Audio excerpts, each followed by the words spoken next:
Mm.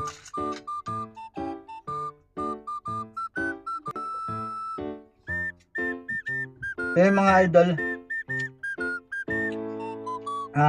natikman na natin parehas, no?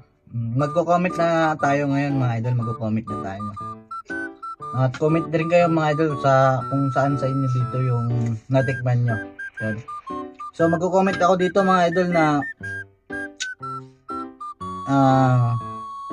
ang komento ko dito mga idol sa natikman ko na to ay para silang manok. Oo mga idol, yun. Tama kayo mga idol. Literal na manok idol. Para silang manok. Para silang inihaw na manok. Yun mga idol. Pero kung papipiliin ako dito mga idol, saan dito ang gusto ko mga idol, no?